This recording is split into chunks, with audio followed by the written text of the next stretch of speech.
Hey everyone and welcome back to the channel. If you're out on the water and your marine engine suddenly starts acting up, throwing a P0351 code, don't panic. Today, we're diving deep into what this code means, what causes it, and how you can fix it to get your boat running smoothly again. A P0351 code specifically points to a problem with the primary circuit of ignition coil A.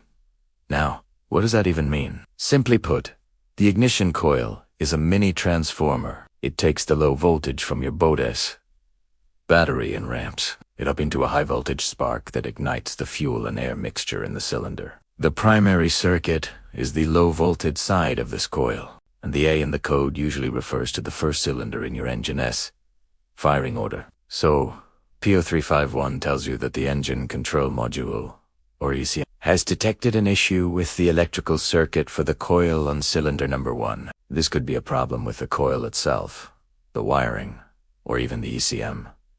So, how do you know if you're dealing with a P0351? The symptoms are usually pretty obvious and can really put a damper on your day on the lake. The most common sign is a noticeable engine misfire. You might feel the engine shaking or sputtering, especially at idle or when you try to accelerate. This happens because cylinder A isn't firing correctly, throwing the engine's balance completely off. Along with the misfire, you'll likely experience a rough idle. Instead of a steady hum, your engine might sound choppy and irregular. Another big symptom is a significant loss of power. When one cylinder isn't contributing, your engine has to work much harder, and you'll feel it when you hit the throttle. Your boat will feel sluggish and won't get up to speed as it should. In many cases, your check engine light will illuminate on the dash, which is your first clue that something's wrong. Don't ignore these signs. They are your engine's way of asking for help. Alright, let's get our hands dirty and figure out how to diagnose and fix this P0351 code. First things first, safety. Make sure the engine is off and cool before you start poking around. Your first step is a visual inspection. Pop open the engine cover and locate ignition coil A, which is 4-cylinder 1.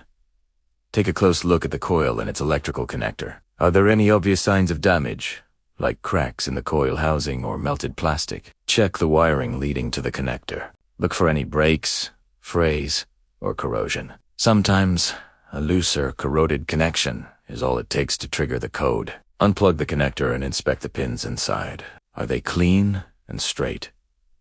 If you see any green or white crusty stuff, that's corrosion, and it needs to be cleaned up with an electrical contact cleaner. After cleaning, plug it back in securely, making sure it clicks into place.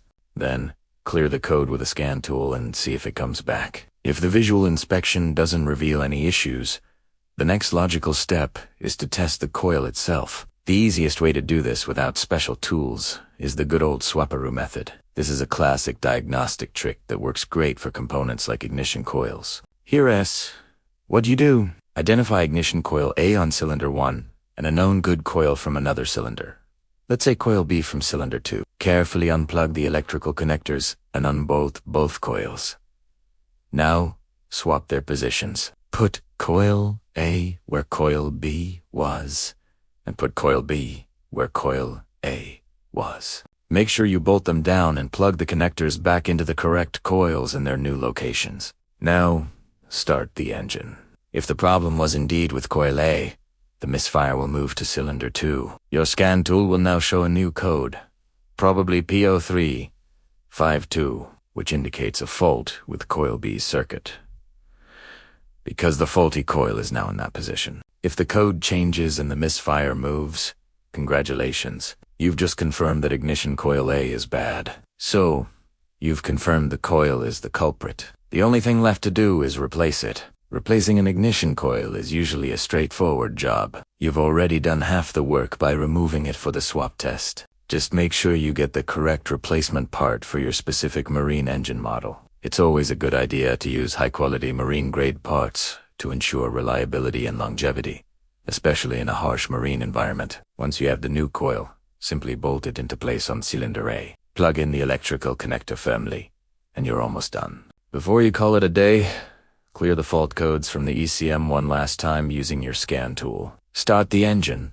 and let it run for a few minutes. It should be idling smoothly now, with no misfires. Take it for a quick spin on the water to confirm that the power's back and the check engine light stays off. And that's it.